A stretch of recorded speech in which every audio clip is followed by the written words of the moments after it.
¿Ya conoces las publicaciones del Centro Olof Palme? Te invitamos a conocer las relaciones internacionales en el siglo XXI. Escrito por Walter Astia Burgos y María Cristina Rosas. En 15 capítulos aprenderás sobre todo lo relacionado entre relaciones internacionales e historia, guerra y paz, geopolítica, teoría, derecho internacional, política exterior, diplomacia, negociaciones internacionales, tratados internacionales, organismos internacionales y muchos temas más. Adquiere ya las relaciones internacionales en el siglo XXI. Envíanos un mensaje a través de nuestras redes sociales para adquirir esta y otras obras del Centro Olof Palme México. Contáctanos hoy mismo.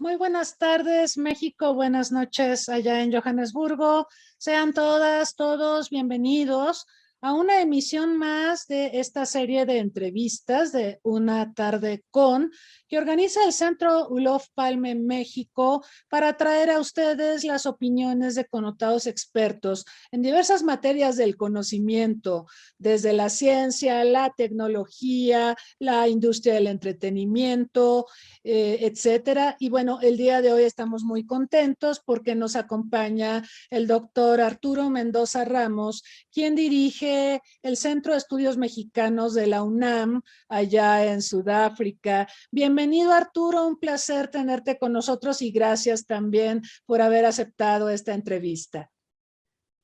Muchísimas gracias y pues es un placer estar con ustedes aquí. Gracias, doctora María Cristina Rosas, por la cordial invitación. Gracias, doctor Mendoza. Pues queremos recordarle a nuestro público aquí en Zoom y a quienes nos están sintonizando a través de Facebook Live que pueden formular preguntas para nuestro invitado y nosotros las pondremos a consideración de él. Me voy a permitir presentar una breve semblanza curricular del doctor Mendoza.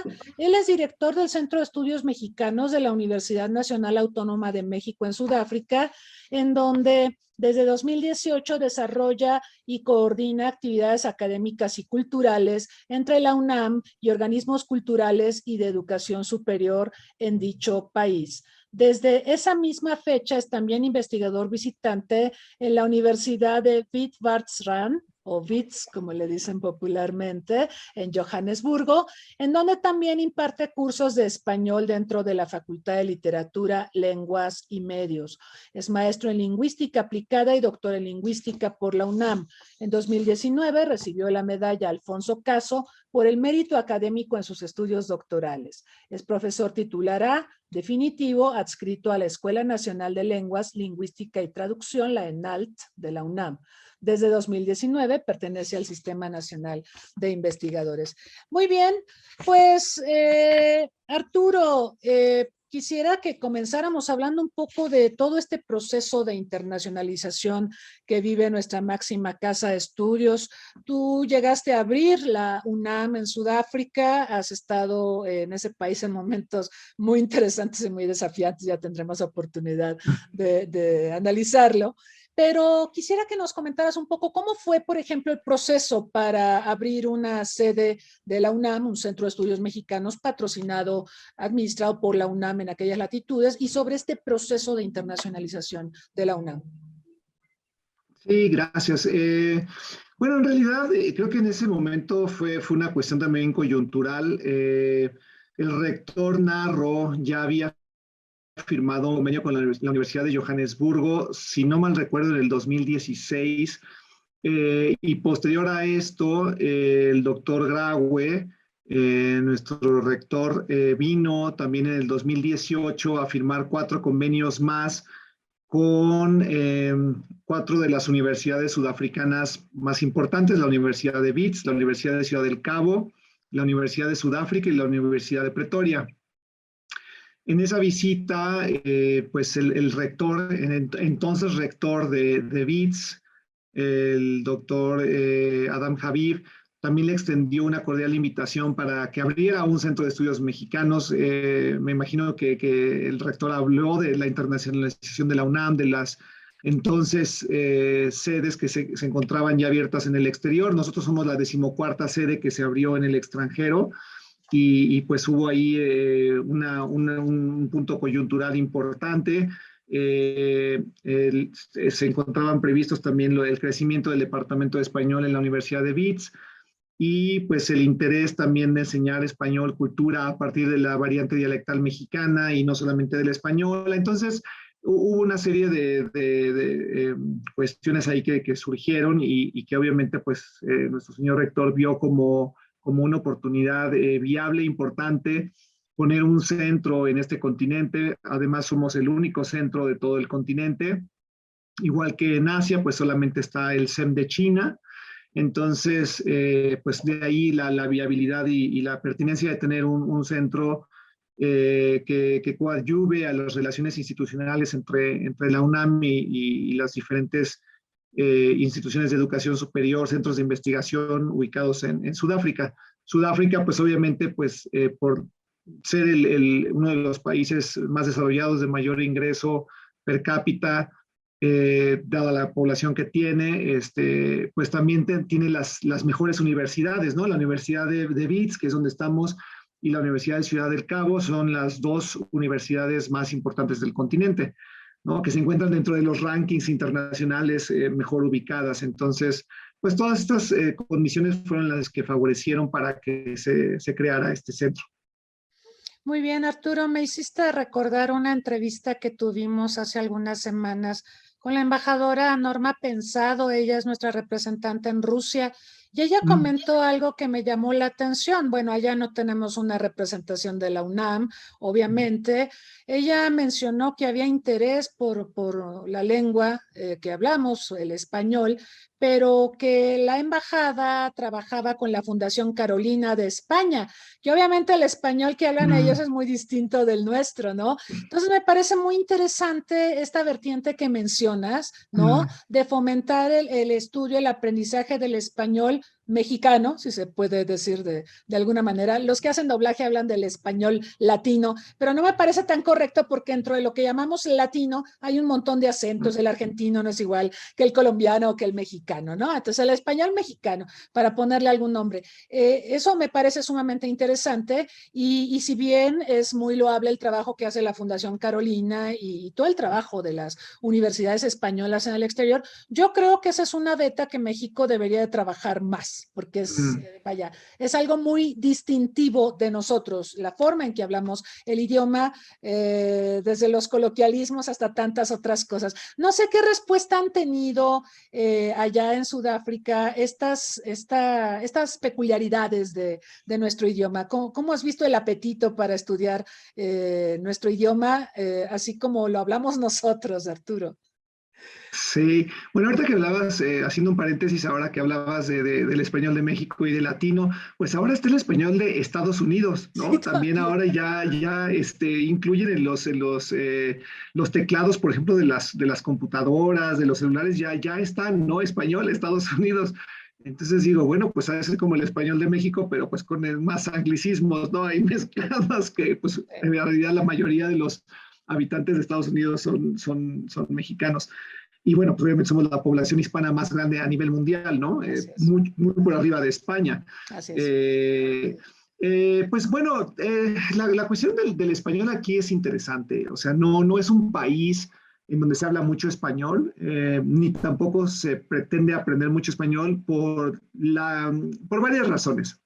O sea, la primera es porque Sudáfrica está geográficamente ubicado casi como una isla, es como Australia, ¿no? Casi está al fin del cono sudafricano y de Sudáfrica, de África, perdón, y eso hace que también no tenga como mucha interacción con países hispanohablantes. Obviamente los países aledaños son francófonos, lusófonos o anglófonos. Entonces, no hay realmente español, solamente está Guinea Ecuatorial, que es el único país africano donde la lengua española es oficial. Entonces, no hay realmente, España está muy lejos, Latinoamérica está muy lejos, no hay tanto interés por aprender español por esa razón, una cuestión geográfica. Y la segunda es una cuestión también de políticas lingüísticas, ¿no? Porque pues Sudáfrica es un país que tiene 11 lenguas oficiales. Así es. De esas 11 lenguas oficiales, 2 de origen europeo, 9 de origen africano de la rama del Bantú, han hecho que en realidad la política lingüística se centre en enseñar las lenguas africanas, que creo que es algo que deberíamos de hacer en México también, ¿no? Reivindicar nuestras lenguas originarias, en vez de que se estén extinguiendo, ¿no? Tenemos 65 lenguas existentes, que algunas de ellas ya en peligro de desaparición, y entonces Sudáfrica pues está apostando más bien porque los estudiantes universitarios aprendan estas lenguas africanas. De hecho, hay una política lingüística que se implementó en el 2018, en donde los estudiantes universitarios de diferentes áreas tienen que forzosamente cursar un año de Zulu o Sutu o lengua de señas sudafricanas. Entonces, esas son dos razones por las cuales no se aprende mucho español aquí en Sudáfrica, a diferencia de otros países africanos que tienen un número mucho mayor de aprendientes del español. Ya, tienes razón en esto de que México debería mirar más también a una política lingüística inclusiva, porque con cierta frecuencia escuchamos que la última persona que hablaba cierto dialecto, cierta lengua murió y con él murió esa lengua. O sea, eso es muy triste, ¿no? Nos preocupamos mucho por la biodiversidad y la extinción de especies, pero ¿qué pasa con las lenguas? ¿Qué pasa con nuestros grupos diversos que tenemos en el país? Y me imagino que en Sudáfrica también está esta cuestión de superar lo que fue la discriminación racial y el apartheid, ¿no? Porque en la época del apartheid me imagino que las lenguas más importantes eran las Afrikaans que heredaron de los holandeses o el inglés, ¿no? Cuando llegaron los británicos. Entonces, no sé, me imagino que ahora hay esta política de inclusión, ¿no? Que es parte del empoderamiento de la identidad nacional sudafricana, que también es un tema de extrema importancia en ese país, sobre todo considerando el largo tiempo que vivieron bajo el apartheid, ¿no? Sí, sí, de hecho, estas políticas lingüísticas no son tan, pues obviamente hablamos de la conclusión del apartheid, ¿no? Y la entrada a la democracia en el 94 con Mandela, pero en el 96 con la Constitución, ¿no? La Constitución sudafricana yo creo que es de las más modernas, si no es que la más moderna de todo el mundo, ¿no? Tiene 25 años. Y entonces aprovecharon pues para hacer su cartita de Santa Claus en la Constitución y entonces incluir, ¿no? Diversidades raciales, lingüísticas, de preferencia sexual, de todo lo que cupiera, aprovecharon para tener derechos, ¿no? En diferentes sectores. Pero las políticas lingüísticas, si no me recuerdo, son de inicios del 2000. Entonces, estas políticas lingüísticas para favorecer la enseñanza de lenguas africanas, pues no es muy antigua, ¿no? Tiene unos 20 años quizás. Y en el sector universitario tiene 5 años que apenas se están empezando a elaborar documentos, a hacer encuestas, a preguntarle a la gente, ¿no? A los estudiantes, a los académicos, a la comunidad universitaria en qué lengua qué lenguas son las que se deberían de favorecer en la universidad. Las pocas universidades, las universidades han cambiado drásticamente. Había universidades todavía hace 30 años que impartían sus grados en Afrikaans, que era la lengua, pues obviamente del apartheid, ¿no? De dominación, vamos a decirlo de alguna manera en ese entonces. y había varias universidades que impartían sus grados académicos en esa lengua y ahora ya no. O sea, todas esas universidades, o sea, han cambiado totalmente esa política lingüística, ahora todos los cursos son en inglés y ahora están revirtiendo un poco este fenómeno con el aprendizaje de lenguas africanas, que no se pretende que eventualmente los cursos se den en Zulu, en Sotho, en Setswana, en Xhosa, ¿no? O sea, la idea es más bien que los estudiantes por lo menos tengan un acercamiento a la lengua, que por eso es lo que creo que deberíamos de hacer en México, ¿no? Que los estudiantes también tuvieran ese acercamiento a las lenguas indígenas, y se está dando, pero poco a poco, ¿no? O sea, en ENALT ya dan cursos de náhuatl, no de otras lenguas, pero sé que otras sedes de la UNAM, ¿no? La ENES Morelia también da purépecha, entonces se está haciendo, ¿no? Se está haciendo ahí, pero pues creo que bastante lento. Son como esfuerzos aislados, me parece, pero son importantes, son importantes. Sí.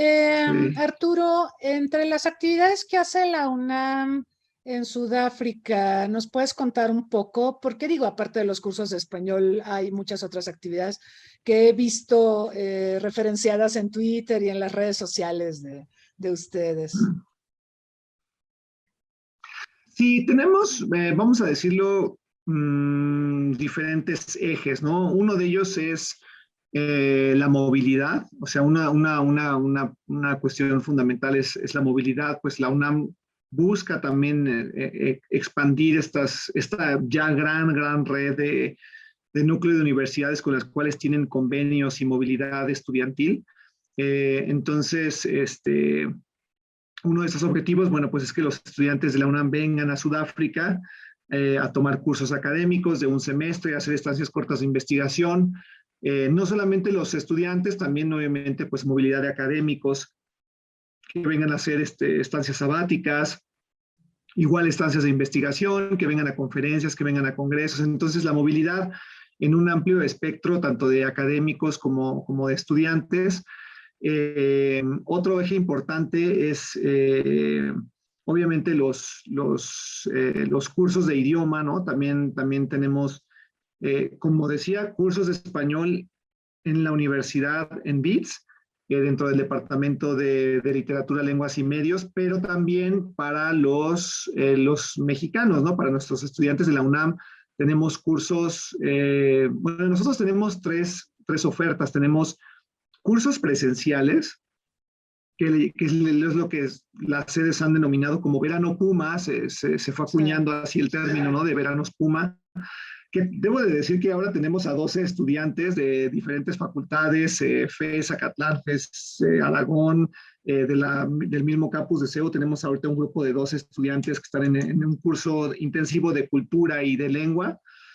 Tenemos también estos cursos de manera semestral en línea y también tenemos club de conversación gratuito para los estudiantes con sudafricanos. Entonces la idea pues es que los estudiantes conozcan la cultura de Sudáfrica, conozcan un país muy rico en muchos sentidos y poco conocido, ¿no? Yo creo que de Sudáfrica se conocen dos cosas, el Mundial y Mandela, y no sé cuál primero. Entonces es muy poquito, ¿no? Lo que conocemos de Sudáfrica, y es una oportunidad creo que valiosa, porque también en la UNAM, pues los estudios que se llevan a cabo sobre África, pues son pocos y son aislados, ¿no?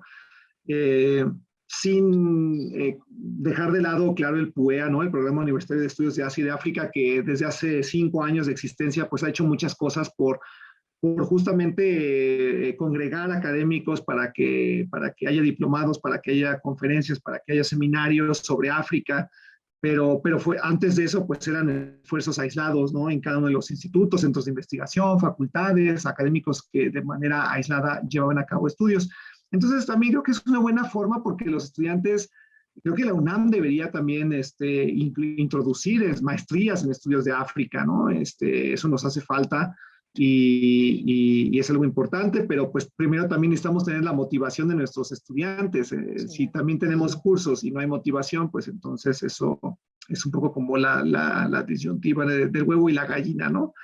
Entonces, obviamente estos cursos de lengua, con esta variante de la cultura sudafricana y la lengua sudafricana, la variante del inglés sudafricano. Otro punto importante son eventos académicos, ¿no? Como ya mencioné, pues la vinculación de los académicos es fundamental para nosotros. Con la pandemia comenzamos un webinario que se llama Diálogo Sur-Sur.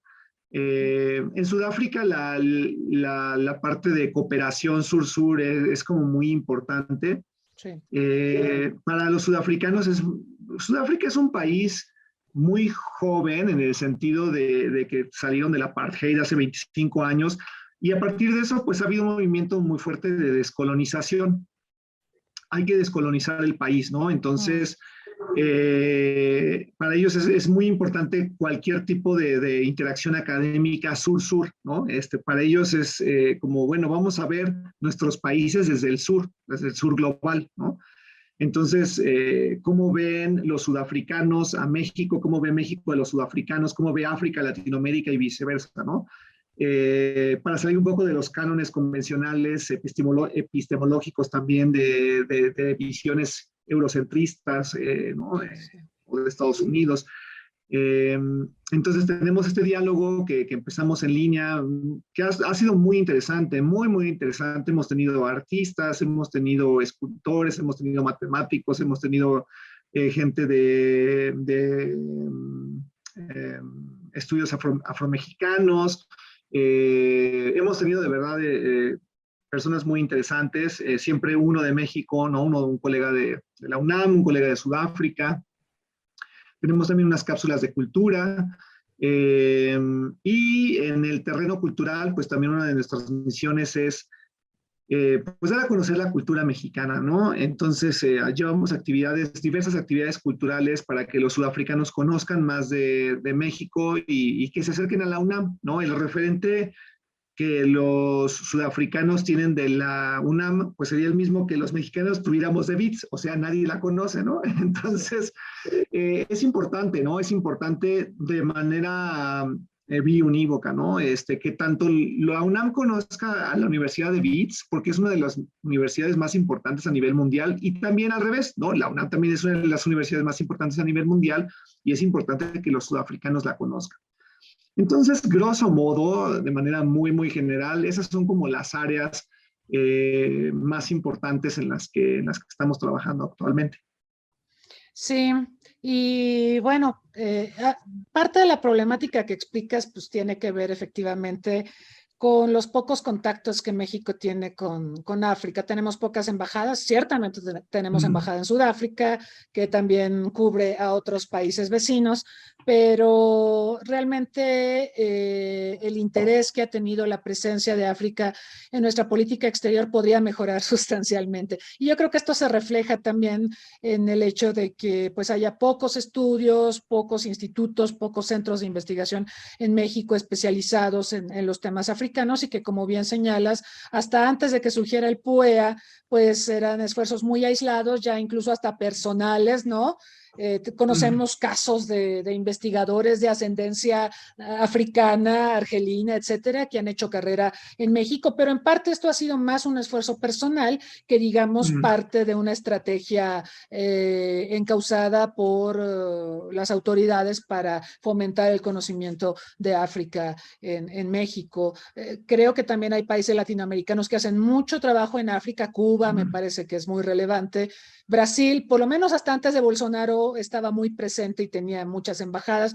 Yo creo que ellos sí han tenido una mayor presencia y cobertura sobre la problemática de los diversos países africanos. Y creo que ese es, por supuesto, un nicho que México debería mirar. Y por eso me parece tan interesante todo el trabajo que estás haciendo y tus colegas con la representación de la UNAM en Sudáfrica. Ahora, sabemos que obviamente parte la embajada mexicana, que también es joven, es tan joven como la relación. O sea, estamos hablando de que las relaciones diplomáticas se establecieron hasta que Sudáfrica tuvo esta transición democrática, el ascenso de Mandela y demás.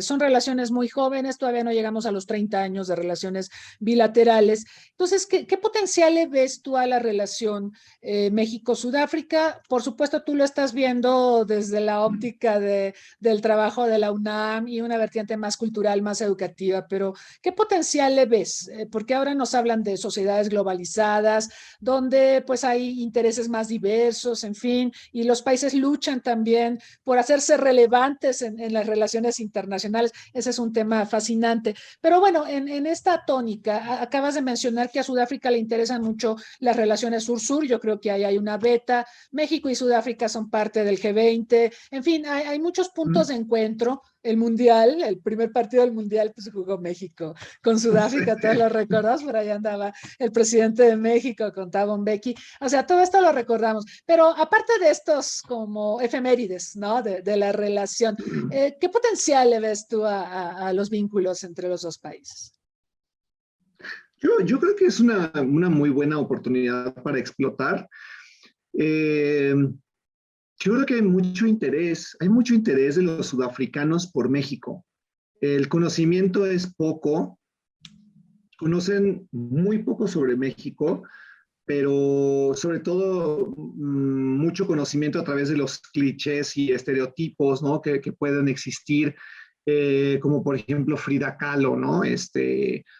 Que bueno, por supuesto que es una artista reconocida a nivel mundial, eso no lo podemos poner en tela de juicio, pero, pero sí a lo mejor como ciertos estereotipos de el mexicano, de la comida mexicana, ¿no? Hay muchos restaurantes que tienen en su menú huevos a la mexicana, quesadillas, burritos, quién sabe qué sirven, pero pues tiene el nombre mexicano, ¿no? O sea, después lo prueba uno y me pregunta, oye, ¿cómo lo viste? Pues mexicano no es, está rico, pero no, mexicano no es, ¿no? Entonces, o sea, yo creo que hay mucho interés, ¿no? Hace un par de meses iba yo hacia Pretoria y escuchando la radio decía, ¿no? ¿Cuáles son las cocinas, la comida internacional más importante o de las más importantes en Sudáfrica? Y decían los comentaristas, decían, pues obviamente la comida, la comida italiana, la comida mexicana, ¿no? Entonces, o sea, hay referentes, o sea, por supuesto que hay referentes, hay restaurantes de comida mexicana de cadena, ¿no? También. Pero bueno, pues obviamente ya otra vez salimos un poco hacia los estereotipos, esto de la comida Tex-Mex, ¿no? Pero hay interés, o sea, al final y al cabo, sea por estereotipos, sean por clichés o por realidades,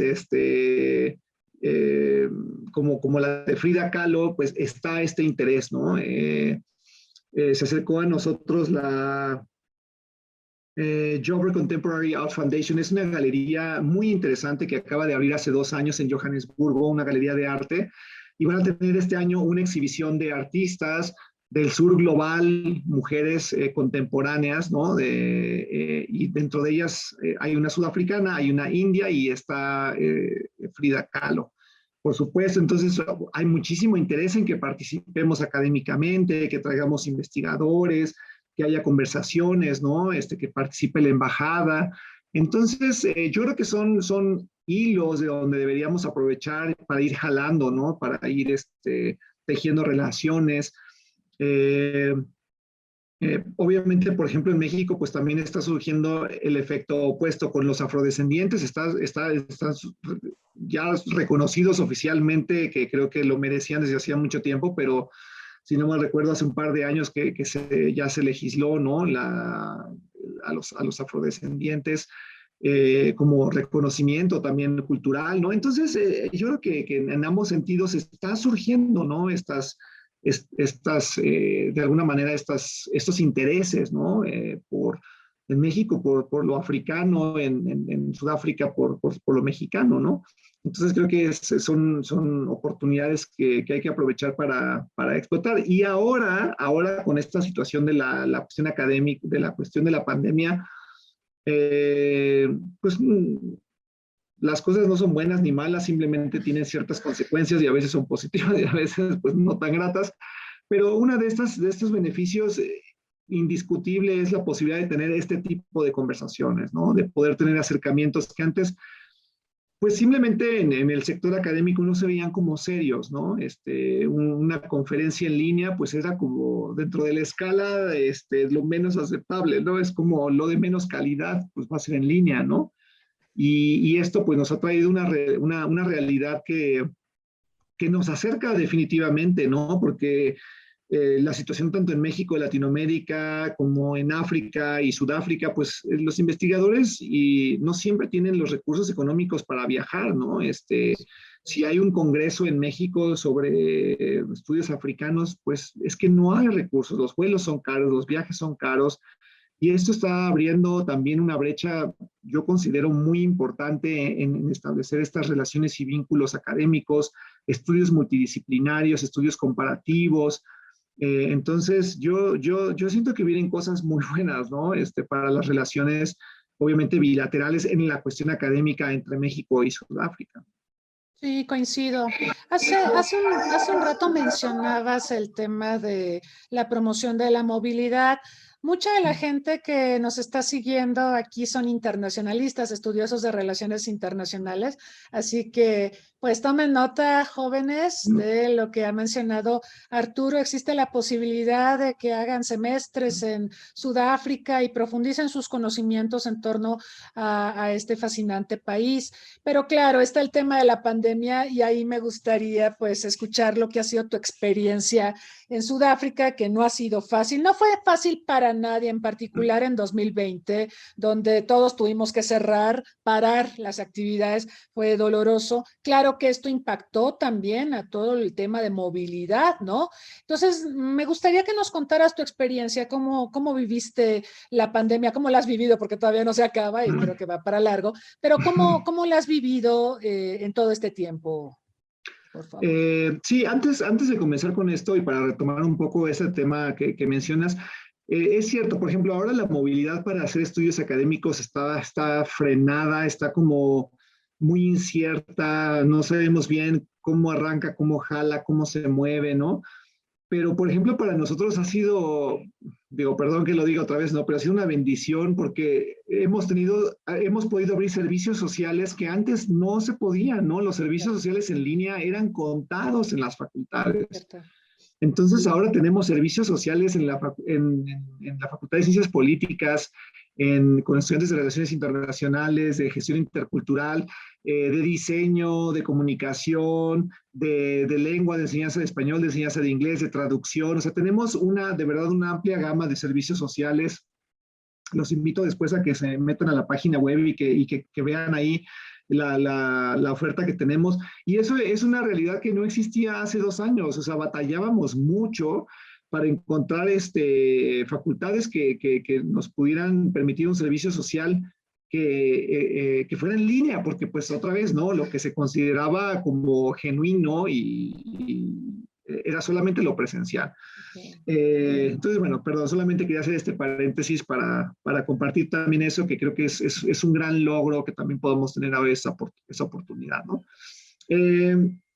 Con respecto a lo de la pandemia,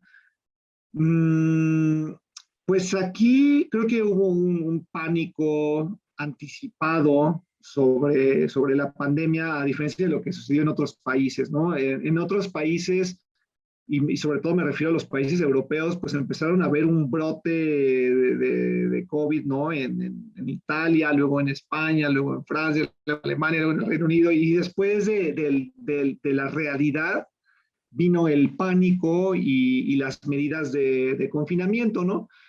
Aquí en Sudáfrica, en realidad el pánico vino antes, entonces apenas había unos casos de COVID, cuando el presidente Cyril Ramaphosa en marzo pues comunicó que el país iba a cerrar completamente a finales de ese mes. Pero eran un puñado de casos en el país, ¿no? Si no mal recuerdo, eran menos de 500, o sea, era una cosa ridícula, ¿no? Pero fue un pánico también pues quizás fundamentado o justificado por la situación de salud en el país, el alto índice de personas con VIH, con tuberculosis, de personas que viven en hacinamiento, ¿no? En condiciones, pues realmente, pues difíciles, ¿no? Entonces, pues todos estábamos un poco como a la expectativa de qué va a pasar, qué va a suceder. Como al frente ahí al pie del cañón, y pues yo dije, yo voy a la universidad hasta que casi me saquen, y pues ya me dijeron, ya no pueden venir, pues ya no voy, ¿no? Entonces me esperé un poco hasta el final. Claro, siempre siguiendo las indicaciones de la universidad, pero pues me gusta ir a la oficina y me gusta trabajar desde mi oficina. Entonces pues fue así la situación. Efectivamente, pues tal como lo anunció el presidente, un domingo, creo, si no me recuerdo, un lunes, pues a los 4 días el país estaba completamente paralizado, ¿no? Cerraron aeropuertos nacionales, internacionales, carreteras, todo, no había forma de viajar de un estado, de una provincia a otra provincia. Bueno, no había forma de salir a ningún lado, ¿no?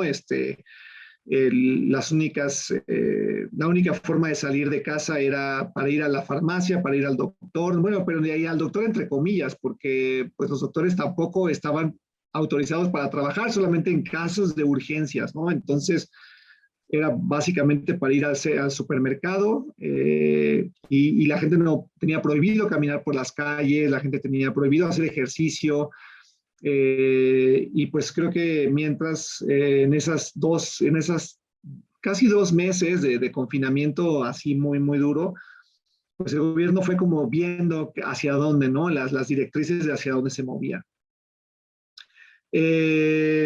Eso fue al inicio, y bueno, pues después de eso pues vino la pandemia, ¿no? Ahí sí vino ya los primeros brotes fuertes, por ahí de julio, que fue cuando empezó el invierno. Entonces fue cuando realmente empezaron los brotes. La mayor preocupación era la carga hospitalaria, ¿no?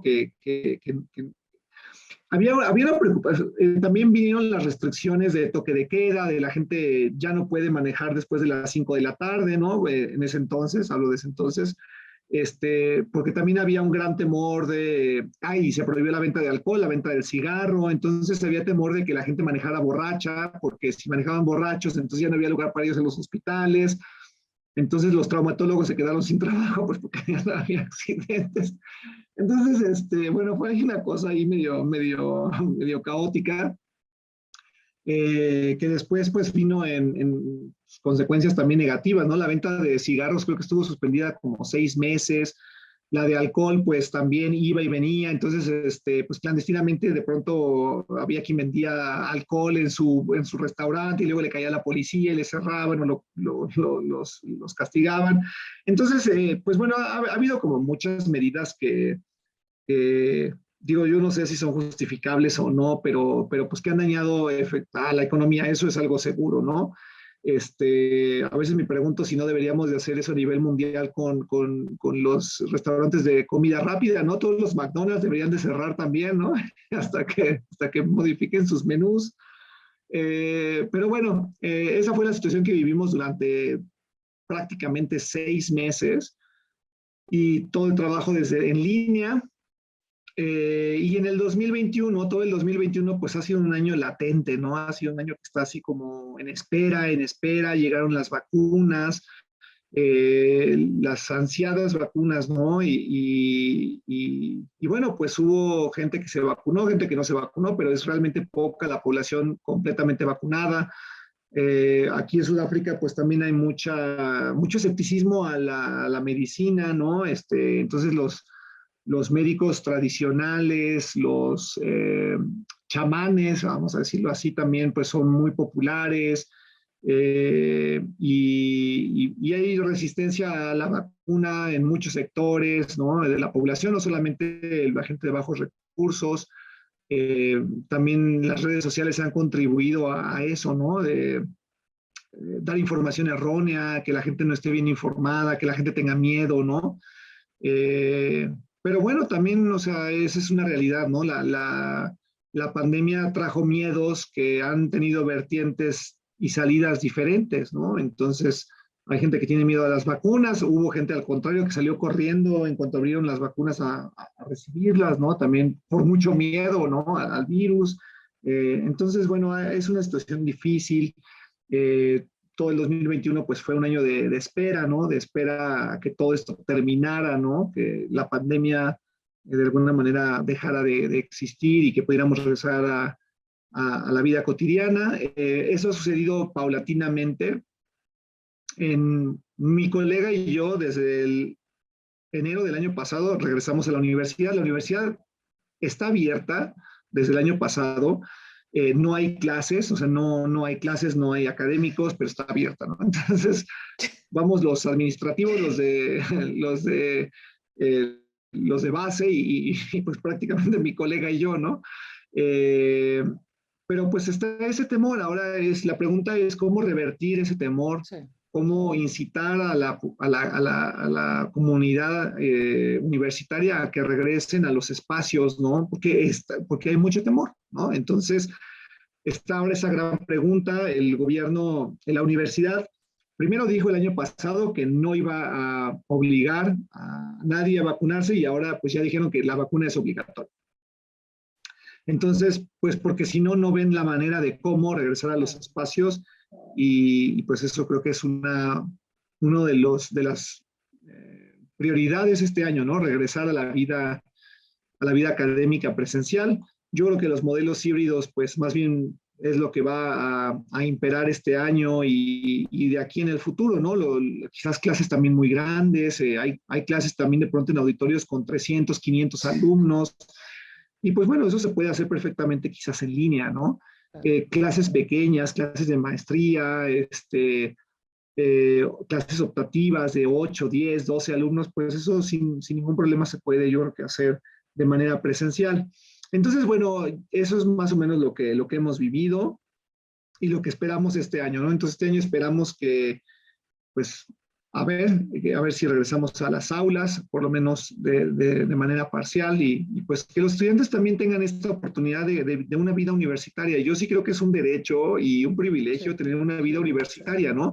Y por eso se llaman universidades, porque hay un universo de gentes y de opiniones y de ideas que desafortunadamente yo creo que no se pueden compartir en línea, ¿no? Es algo que por eso son los espacios universitarios, para dialogar y para compartir puntos de vista y opiniones, ¿no? Sí, Arturo, coincido. Tenemos una suerte de agorafobia colectiva, ¿no? Mm, Y bueno, hay muchos impactos psicológicos de la pandemia, eso pues ya ha sido ampliamente comentado y documentado. Vamos a tener que trabajar mucho para revertir ese miedo mm, a los exteriores, el miedo a tener contacto con las personas, porque esta pandemia cambió nuestra forma de vivir, ciertamente, pero también la forma de mm. morir, todo el tema este de los duelos, de que no te puedes despedir de la persona que se nos adelantó en el camino. O sea, es una cosa que verdaderamente requiere ser estudiada, analizada y también tenemos mucho que aprender en preparación a otras situaciones semejantes o peores que pudieran venir. Mm. Estaba recordando mientras hablabas esto de los usos y costumbres en Sudáfrica. Efectivamente hay un cierto rechazo, no quisiera decir que a la ciencia, pero sí hay prácticas. Me acuerdo tanto el caso de Thabo Mbeki, que fue juzgado por Mm. abusar sexualmente de una mujer que lo llevó a la corte. Y en el juicio recuerdo tanto que se mencionó que la mujer era seropositiva, que padecía SIDA y que Mm. él tuvo relaciones sexuales sin protección con ella. Y él dijo ante la corte, pero yo no me preocupé, yo nada más después de eso me di una ducha y todo bien. O sea, te das una ducha y no contraes VIH, es lo que estaba diciendo el presidente de Mm. Sudáfrica. Bueno, no era presidente en ese tiempo. En ese tiempo creo que presidía la comisión del SIDA en el país y así se comportaba. No lo dudo. Entonces, qué horror, ¿eh? Impresionante. Sí. Sí, sí, Este, sí, no, y como, sí, no, es una cuestión ahí interesante, ¿no? La de las creencias que tiene la gente y puede ser una cuestión, o sea, no es una cuestión de estrato socioeconómico, no, ¿eh? O sea, puede ser muchas cosas, o sea, puede ser el grupo cultural, puede ser la religión. Sudáfrica es un país muy conservador, ¿no? La gente es muy conservadora por las mismas consecuencias del apartheid, ¿no? Entonces, el apartheid existe de alguna manera visiblemente, ¿no? O sea, va uno a los restaurantes y la segregación está todavía, ¿no? Ve uno las mesas o están la gente blanca comiendo y los meseros son la gente negra, ¿no? La gente que limpia, etcétera. Entonces, hay una segregación que, por supuesto, existe y las consecuencias de la segregación, gran parte es este conservadurismo muy fuerte, pues por la protección del grupo, ¿no? Hay que proteger a nuestro grupo y esas son un poco las consecuencias, ¿no? Estas creencias. Sí. De hecho, creo que todos los países tienen una cierta segregación. Ayer en Estados Unidos conmemoraron a Martin Luther King, fue un día de asueto. Y recuerdo un post que alguien puso en Twitter y decían, Luther King dio su vida por empoderar los derechos civiles, pero si tú vas a Mississippi sigues viendo que las personas de servicio son de raza negra y los que tienen la mayor parte de los recursos económicos son blancos, ¿no? Entonces, es como que el tema de siempre, ¿no? En el mundo en el que vivimos. Hay segregación, hay racismo, hay discriminación y pues creo que va a pasar mucho tiempo antes de que logremos superar estas situaciones. Es muy, muy lamentable. Tenemos un par de preguntas, sí. Arturo. Sí. Te preguntan a propósito de esta estrategia de internacionalización de la UNAM, si tienes conocimiento de si la UNAM contempla abrir alguna representación en países árabes. No, la verdad no lo sé. No tengo ninguna información al respecto. Pues obviamente sé que la situación en la que nos encontramos en el contexto universitario también bueno, esa es mi opinión, no creo que ahora en este momento favorezca que se abran otras oficinas de la UNAM en otros países. Sí, me imagino, Máxime, con todas las restricciones que hay también ahora, yo creo que... Sí, exacto. Sí, no, es una situación difícil y creo que sería como a lo mejor invertir en la bolsa en un momento en el que está bajando, ¿no? No sería como una buena idea, ¿no? Yo creo que por eso quizás no veremos ningún cambio, ningún movimiento por ahora, ¿no? Claro, quizá la estrategia más deseable sería fortalecer lo que hay, sí, fortalecer a los centros que existen, estos 14 sedes que tenemos. Algunas son más longevas, por supuesto, otras son más nuevas, entonces quizá empoderarlas más, fortalecerlas más y en función de eso quizá se podría explorar, ¿no? Una ampliación a futuro.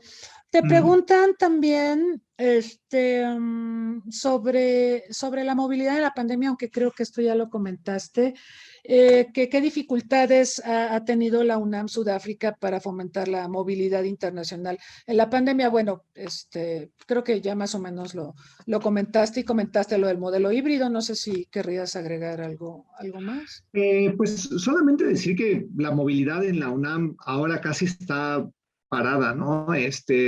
Se hablaba de la movilidad a distancia, ¿no? Que además era un término ahí medio contradictorio, pero pues la modalidad a distancia, ¿no? Que los estudiantes a lo mejor pudieran cursar centros académicos en otras universidades a distancia, lo cual no veo mal, o sea, creo que es una alternativa también a dar esta oportunidad, ¿no? De cursar materias en otros países, pero por ahora parece ser que había un estudiante que iba a venir este año. 2020, 2021 no tuvimos a ningún estudiante de intercambio académico, pero eso fue una realidad en la UNAM en general, ¿no? Tanto entrante como saliente, o sea, tanto de alumnos internacionales que iban a la UNAM, porque aquí van a la UNAM si no hay clases, ¿no? Estamos en las mismas condiciones, entonces muchas de estas estrategias de movilidad son de reciprocidad. Entonces, hay países europeos, sobre todo los nórdicos, que han sido los más reacios a tener clases en línea y a distancia. Y es como, bueno, pues está la pandemia, está bien, pero seguimos y tienen sus universidades abiertas. Y ellos dicen, bueno, ¿yo para qué te voy a dejar que vengan tus alumnos si tú no me dejas que vayan los míos? Entonces, como Qué es realmente difícil, mucha la reciprocidad en la movilidad, pues casi está frenada, ¿no? O sea, qué difícil. 2020 y 2021, pues ha estado prácticamente frenada. Qué difícil. Esa es otra agorafobia que vamos a tener que Sí, revertir porque sí. efectivamente los programas de intercambio, por eso es intercambio. Yo voy Mm, y tú vienes, pero si yo sí, no puedo ir porque hay pandemia y tú tampoco puedes venir porque está cerrada la universidad, entonces eso sí le da el traste a los programas de intercambio. Eso sería un sí. tema para analizar en un seminario, incluso, ¿no? Mm, ¿Qué debemos de hacer para revitalizar lo que es la movilidad académica, científica y demás? Es cierto, lo decías muy bien, muchas cosas se pueden hacer en línea, pero otras no. Entonces, sí, este, sí, y a veces también aquí lo difícil, pues también son los horarios, ¿no? A ustedes tienen las 12 del día, casi la 1 de la tarde, y yo casi tengo las 9 de la noche, y China tiene ya las 2 de la mañana. Entonces, eso dificulta también, ¿no? Que se pudieran tomar cursos o buscar horarios es difícil. O sea, cuando nosotros tenemos nuestros conversatorios, nuestros webinarios, son a las 9 de la mañana en México, 10 de la mañana en México, porque en México también las cosas no funcionan antes, es difícil. es Y cierto. aquí pues ya es como la última hora a la que los sudafricanos ya están arrastrando para ya no quiero hacer nada, ¿no? Las 6 de la tarde. Es un país que también trabaja muy de mañana y que tiene esta costumbre de, pues en cuanto anochece, pues la gente se va a sus casas como gallinitas, ¿no? Sí, es cierto. Te preguntan a propósito de lo que nos contaste sobre tu experiencia en la pandemia, que ¿por qué Sudáfrica ha sido sede de varias de las cepas del coronavirus? La sede o el origen de varias de las cepas del coronavirus. ¿A qué lo atribuyes? Te preguntan. Pues yo creo que eso no se sabe, ¿no? No, yo no creo que necesariamente sea porque Sudáfrica las haya quizás generado, ¿no? Este, digo, por lo menos la última pues fue identificada, ¿no? Pero no necesariamente significa que aquí fue donde se generó. Digo, creo que en todo caso, pues habría que preguntarles a los chinos que ellos sí fueron los que la crearon, ¿no? La variante, pues bueno, van surgiendo en diferentes lugares, Claro. pero bueno, tampoco es la única y no sé, yo no creo que exista alguna explicación científica hasta el momento, ¿no? Quizás después estudios permitan dilucidar un poco ese panorama, pero hasta el momento yo no creo que haya una razón, ¿no? O sea, creo que simplemente los sudafricanos estaban muy contentos porque el país estaba contribuyendo, ¿no? A dar a conocer algo y pues la reacción del mundo pues fue como muy, sobre todo de Europa, fue como pues ahora te castigo, ¿no? Así Entonces, es. realmente yo no sé si otros países las han también identificado y no han querido mencionar, ¿no? A la Organización Mundial de la Salud que han encontrado, porque pues a lo mejor ya veían que pues se podía hacer el escenario, ¿no? Si damos a conocer esta variante, pues, ¿qué nos va a pasar, no? ¿Qué fue Sí. lo que le pasó a Sudáfrica ahora con esta última variante? Sí, ¿qué es lo que le pasó a México cuando anunció, tenemos la influenza H1N1? Bueno, no tenía nombre en ese tiempo. Y entonces Mm, todo el mundo nos condenó y cancelaron vuelos y nos estigmatizaron y hablaban de la gripe mexicana. Entonces, ante esos casos, tú ya no sabes si informar o no informar. Hay un reglamento sanitario internacional que te obliga a informar. ¿Para qué? Pues para mm, que el mundo esté alertado y pueda coordinar una respuesta. Pero en el momento en que informas, te castigan. Entonces, híjole, mm. eso también habría que revisarlo por parte de la OMS, por parte de organismos internacionales, revisar la normatividad internacional para hacer frente a epidemias y pandemias, porque a juzgar por lo que hemos visto del trato que le prodiga o le ha prodigado Europa y otros países también occidentales a Sudáfrica cuando se identificó a Omicron, o lo que nos pasó a Mm, nosotros cuando se identificó a lo que después llamaron a H1N1, pues mm. te va muy mal por ser honesto y por seguir Sí, el protocolo, ¿no? Entonces, ¿cuál es la moraleja? Que no debo notificar, o sea. Este tema, por cierto, sí. lo abordamos Arturo, la doctora Girón y yo en una Mm, entrevista, en una conferencia de prensa en diciembre pasado, y nos preguntaban eso, ¿no? Nos decían, bueno, ¿y mm, por qué Sudáfrica? ¿Por qué dos cepas? Pero Arturo tiene razón. Tenemos todavía necesidad de más información antes de poder dar una respuesta concluyente, ¿no? Pero por lo pronto el sistema en general de vigilancia epidemiológica en el mundo debería mejorar sustancialmente y premiar a los que siguen las reglas en lugar de castigarlos, ¿no? Claro. Pero bueno, es lo que hay, ¿no? Como dicen popularmente, es el mundo en el que vivimos. Te preguntan algo muy interesante, pues estamos entrando en la recta final, pero es una pregunta muy bonita. Te preguntan qué percepciones tenías sobre Sudáfrica antes de llegar al país y qué percepciones tienes ahora habiendo vivido en el país, excepción hecha, por supuesto, de la pandemia, que es una situación extraordinaria, pero ¿tú cómo percibías a Sudáfrica antes de llegar y cómo la percibes ahora? Yo creo que no tenía, realmente mis referentes eran muy pocos, como la de la mayoría de los mexicanos, ¿no? De mis clases de historia, así que de la prehistoria, ¿no? Porque hace muchos años, o sea, recordaba yo bueno, que era un país que tenía 3 capitales, ¿no? Que tenía Ciudad del Cabo, Pretoria, Bloemfontein. Entonces yo decía, bueno, me recordaba esas cosas muy vagas de mis clases de historia, ¿no? Eh, Obviamente mi conocimiento de la segregación racial pues era muy mínimo. Sabía que era un país, pues el país más desarrollado de todo el continente. Entonces, más bien lo que me causó curiosidad fue la reacción de la gente cuando yo les decía que me iba a venir a Sudáfrica, pues para mí era también una aventura, ¿no? Y es una aventura porque sigue siendo una aventura día a día, pero era como, pero Sudáfrica es muy peligroso, pero es que Sudáfrica, no sé, y tienen internet y tienen luz, o sea, como cosas muy elementales, ¿no? Sobre la estigmatización de un país.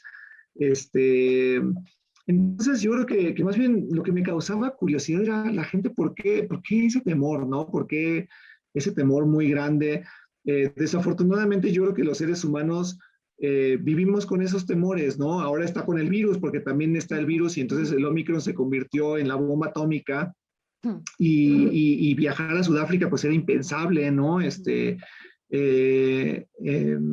creo que eso fue un poco lo que yo viví también, ese como temor a lo desconocido, ¿no? Es simplemente como seres humanos tenemos esa capacidad de tener temor a lo desconocido y yo decía, bueno, me causaba curiosidad más bien porque la gente me decía, pero a Sudáfrica, ¿y por qué te vas para allá, no? A mí quizás lo que más temor me daba era la distancia, ¿no? Que es algo que sí me sigue causando todavía hay dificultad porque los vuelos a México son de por lo menos 30 horas, entonces eso sí me duele. Pero llegar aquí a Sudáfrica, pues ha sido una experiencia muy bonita, ha sido una experiencia muy enriquecedora. Obviamente es una ventaja no ser ni del partido A ni del partido B, ¿no? Entonces, no me ven, o sea, la gente es muy cordial y la gente es muy amable y le gusta mucho saber que somos mexicanos y que cuando escuchan que estoy hablando con mi colega o con alguien en español, es una curiosidad, ¿no? Ay, ¿de dónde eres? ¿Y qué haces aquí? ¿No? Es algo muy bonito, es algo muy bonito llegar a un lugar y que no haya un prejuicio, ¿no? Como en los Estados Unidos, de que simplemente porque lo ven a uno, pues ya le dicen a uno, oye, puedes trapear por acá, por favor, ¿no? Y aquí, pues no, ni la debemos ni la tememos, ¿no? Entonces, ha sido una experiencia muy bonita el estar en un país donde la gente, como no tiene un antecedente, pues lo trata a uno con cordialidad y con amistad. Entonces, para mí ha sido una experiencia muy enriquecedora. Qué bonito. Sí, esto de los estereotipos es algo generalizado, ¿no? Yo me acuerdo hace años cuando estudiaba en Suecia, me acuerdo que un profesor me decía, oye, tú vienes de México, ¿verdad? Y allá conocen el agua potable. Me preguntaba eso y yo decía, ay, no puede ser que me esté preguntando este señor eso, ¿no? Sí, En sí la hay esos, universidad. sí, y con doctorados, ¿sí? Un doctor Exacto. emérito de la Universidad de Uppsala me decía, oye, pero en tu país tienen acceso a agua potable. Le decía yo, en ciertas zonas no, pero de donde yo vengo sí tenemos agua entubada, sí, y sí tenemos, abrimos el grifo y sale el agua. Pero imagínate, ¿no? A veces es hasta molesto, ¿no? Es ese tipo de Sí, porque es lo que esperaría uno de una persona que a lo mejor, pues, no sé, no tiene a lo mejor como mucha educación, no ha tenido la oportunidad de ir a una secundaria, una preparatoria, y dice, bueno, eso lo esperaría uno de ese tipo de personas, pero no de una persona que tiene, pues, un nivel de educación, ¿no? Sí, pero eso a mí me referenció a otro tema que espero quizá en otra oportunidad pudiéramos abordar, que es el eurocentrismo, ¿no? Esta idea que se tiene de que ellos, los más desarrollados, son los que tienen las llaves de todo, son los que tienen la razón, son los más avanzados, los más civilizados y todos los demás no lo somos. Entonces, eso también le ha hecho mucho daño al mundo, le ha hecho mucho daño a África, por supuesto, en el proceso colonial Y a Latinoamérica, ¿no? y a Latinoamérica, por supuesto. Terrible, terrible. Entonces, bueno, esas son las cosas de este mundo en el que nos tocó vivir y pues habla de todo el trabajo que tenemos que seguir haciendo para empoderar a nuestras sociedades y también para coadyuvar a que se les conozca de una manera más cercana a la realidad, porque creo que a pesar de la globalización sigue habiendo muchos estereotipos y muchos malos entendidos. Es muy desafortunado. Sí, Arturo, pues no sé si quisieras regalarnos un mensaje de despedida también dirigido a los jóvenes y para estimularlos a conocer más de las actividades de la UNAM Sudáfrica, por favor. Muchas gracias. Bueno, pues antes que nada, muchas gracias, Cristina, por la cordial invitación. De verdad es un placer siempre compartir las experiencias y sobre todo incitar a nuestra comunidad universitaria a que también abran sus horizontes, abran sus perspectivas. No necesariamente tiene uno que salir del país para conocer otras realidades, ¿no? Lo que, como comentaba, esta oportunidad que tenemos, por ejemplo, de tener nuestros servicios sociales, prácticas profesionales en línea, actividades académicas. Creo que África es un continente que tiene mucho que ofrecer. O sea, no voy a hablar simplemente de Sudáfrica, yo hablo del continente, tiene muchas cosas que ofrecer. Tenemos también nosotros en nuestro país, no tanto como otros países de Latinoamérica, pero también tenemos un bagaje cultural importante de afrodescendientes, ¿no? Y de cosas culturales, culinarias incluso. Entonces también tenemos ahí parte de nuestras raíces. Creo que sería bueno que los jóvenes exploraran más lo que pasa en este continente, porque desafortunadamente también vivimos con esos estigmas de me voy a interesar en lo europeo, me voy a interesar en lo de Estados Unidos y lo de África, pues a mí no me importa, ¿no? De verdad es un país muy rico en muchos sentidos y de verdad que creo que es importante que los jóvenes de hoy en día tengan esta perspectiva global, no globalizada, ¿no? O sea, global de todo el mundo, o sea, lo conformamos todos, no solamente Europa y Estados Unidos y Canadá y Australia, ¿no? Claro, claro, es cierto. Que por cierto, en el apartheid hubo una relación muy interesante entre Sudáfrica y Australia. Hubo mucha migración de blancos sudafricanos a Brisbane, en Australia. Bueno, esa es parte de esas historias que tenemos que recuperar. Sí, por eso Brisbane también tiene un problema grave de segregación. Pero los australianos tienen un problema grave de segregación incluso desde mucho antes del apartheid, ¿no? De la conquista, todo lo que hicieron con los indígenas. En fin, tenemos mucho que aprender y mucho que reflexionar, ¿no? En estos temas. Seguro. Pero bueno, mientras tanto, yo le quiero agradecer a Arturo Mendoza su tiempo, sus reflexiones, todo este recuento que nos hace sobre el trabajo que realiza al frente de la UNAM en Sudáfrica, en la Universidad de Wits, y también sus reflexiones sobre lo que ha sido vivir la pandemia en un país que ha sido muy satanizado por la comunidad internacional durante la pandemia. Créeme que pues es muy enriquecedor escucharte y nos deja también muchas preguntas y muchas reflexiones. Muchas gracias, Arturo. Agradezco también a quienes nos han acompañado aquí en Zoom y en Facebook Live por el favor de su atención. Los invitamos el día de mañana a una entrevista sobre un tema de esos temas que desaparecieron también en la pandemia, pero que es tremendamente importante, que es el desarme.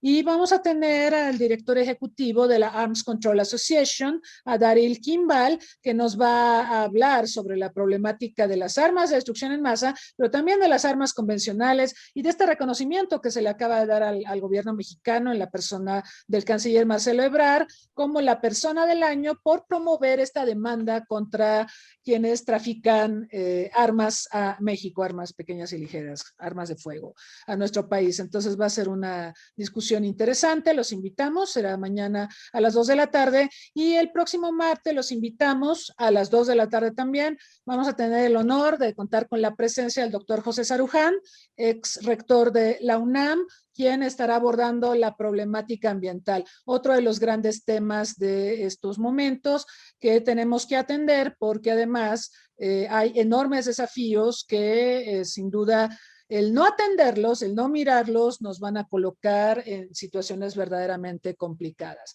Entonces, los invitamos a seguirnos, los invitamos a revisar las actividades que realizamos en redes sociales, denos un like, si así lo desean, y les pedimos, síganse cuidando. Acá en México, pues ya tenemos los refuerzos, por favor, vayan por sus refuerzos, síganse cuidando y nos vemos muy pronto. Nuevamente, muchas gracias, Arturo. Hasta la próxima. Gracias, gracias.